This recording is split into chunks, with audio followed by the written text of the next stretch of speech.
สบายดีพี่น้องสบายดีFCเบิดสุขคนเด้อ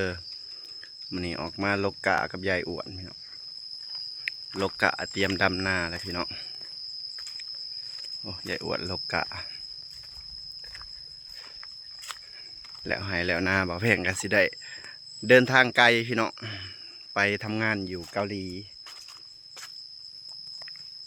ไปเกาหลีแล้วพี่น้องเอ้ยเป็นทางไกลแล้วป่านนี้สบายดีเบิดสุขคน2 คนพี่น้องกับยายอ้วนเพิ่นลกอยู่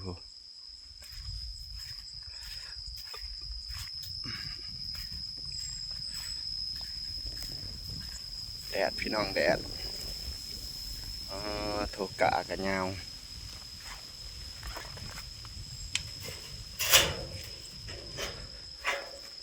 มาพี่น้องมาลกกะได้จักหมัดเลยแม่มืออื่นถ้าลกกะได้มืออื่นดำพี่น้องเดี๋ยวสบายดีพ่อแม่พี่น้องแดดก็แดดเด้อมื้อลูกตาจะได้ไข่ย่อย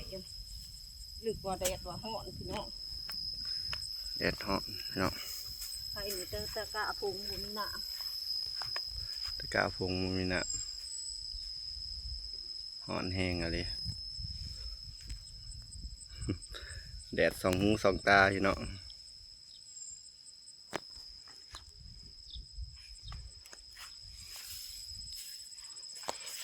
กะกะเขียวงามพี่น้องหากะหวานปุ๋ยแล้วเขียวทุ่ม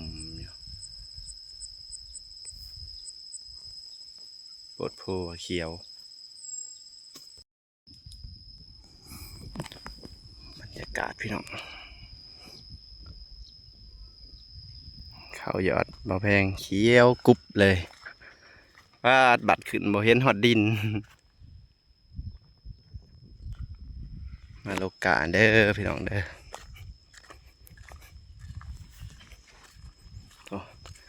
นี่บ่แพงกับยายอ้วน2 คนมืออื่นมือฮื้อก็ได้ดำเลยพี่น้องโลกาจักมือ1 2 มื้อปัญหาคือโลกานะพี่น้องดำบ่ขยับปานใดโลกาได้ดำก็ไว้โลกาบ่ได้ยายอ้วนว่าสิจ้างคนพี่น้องเอ้ยจ้างคนมาโลกาแต่ว่าบ่มีคนไม่ดูก็คล้ายๆจ้ะยังบ่ฮู้ยังบ่ว่าชาวเขายังบ่ว่าสิให้ชาวเขาพี่น้องมาลกนำลูกน้ำกับเขาบ่ว่าเขาก็บ่ได้มาคือเก่าแล้วลูกไปดำไปหมดเขียวงามบ่พี่น้องกะบ่แพง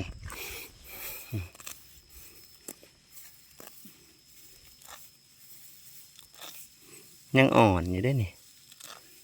อ่อนแล้วตะกี้มันก็แพงเมื่อวานคุยเนาะยันมันลกยากถอกะขี้งัวตะกี้กะพุ่นขี้กล้วยแล้วพันสิลกโลดมันก็แพงอยู่ปัจจัยมันหยาบก็เลยเอาพุยโหยก็เลยอ่อน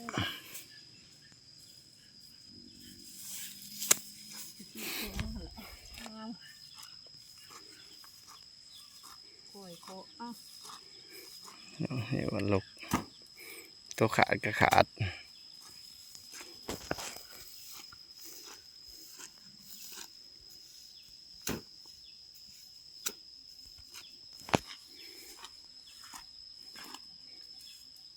คอออกง่ายอยู่แดด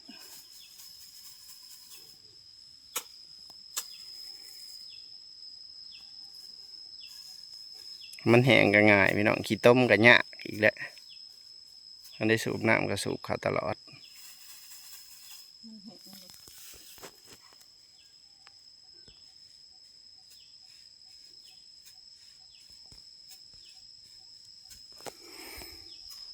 บรรยากาศแดดพี่น้องแดดฮ้อน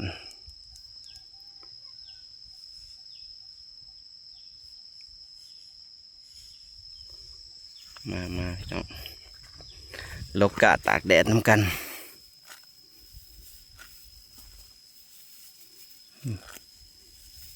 จักสิได้จักหมัดพี่น้องสองคนมือ มีอ้วนลกทีเดียวกระจะติดมาลกไปแล้วแดดเมืองก็พัก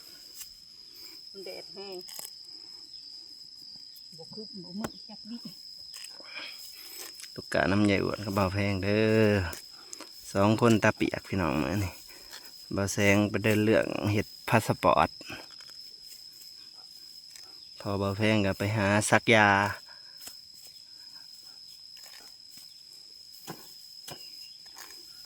สัตว์พี่น้องยางัวยาควาย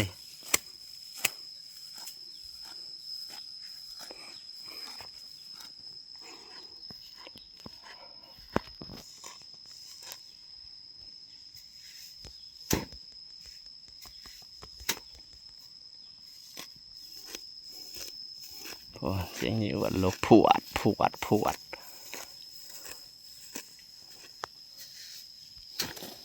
ว่าสิได้กินเขาวพี่น้อง โอ้ยบ่ถูกก็บ่ได้กินเขาวต้องสู้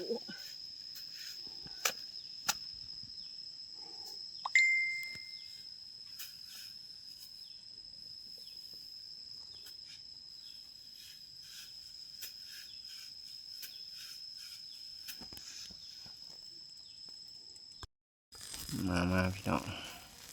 จักได้จักหมัดเลยเที่ยงเลยพี่น้องตอนนี้บ่ไหว้แดดหอนพี่น้องเอาผ้ายางผ้าเต็นมามุง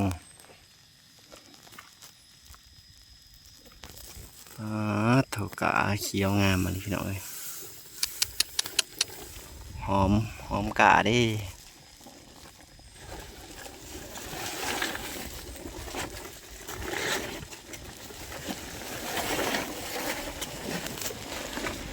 สองคนกับยายอ้วนโอ้ยผาตังกับสิปิวเลยพี่น้องตอนบ่ทันกลางล่มกับบ่มาพอกลางเลยจักล่มมาแต่ไส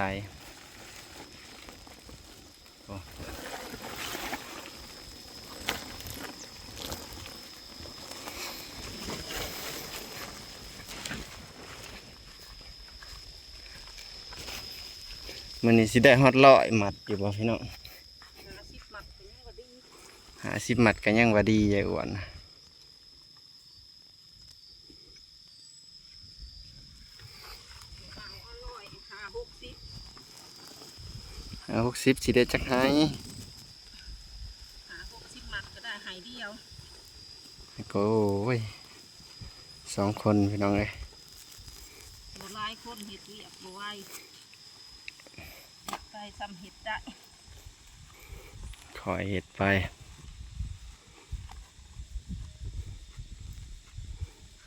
พามากลางลมพัดมาพี่น้องว่ามันจังมาพือบ่มบ่มีเต็นท์นะพี่น้องมีเต็นท์ยังว่าตั้งจึกหลอนสบายมีเต็นท์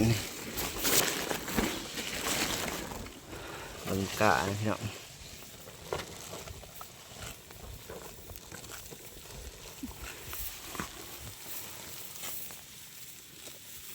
ลูก2 คนมื้อนี้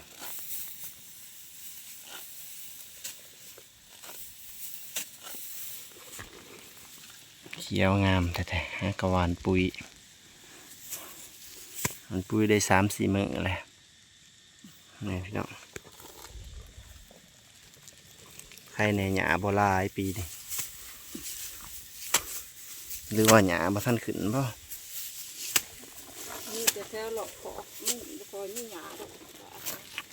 มีอะไรนี่ลำบากไปอีกแบบอีกเลยพี่น้องมัดเป็นมัดพี่น้อง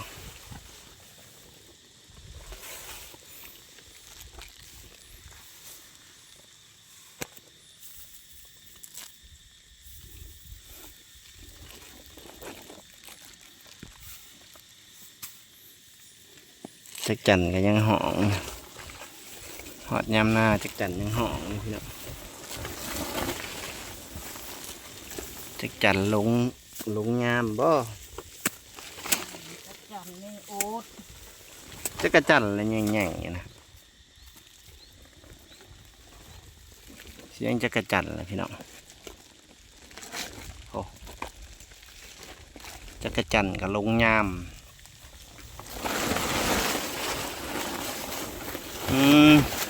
หลังคาไปแท้ๆพี่น้อง ตั้งแต่บ่ได้กลางขาบัดถ้าบ่มีลมมีแรงแดดกาดจนหนุกจนเหี่ยววัดกลางแล้วถึงมาลมบุ้มบั่มบุ้มบั่มจะกระลบบ่ได้ห้องแดด แดดแห้ง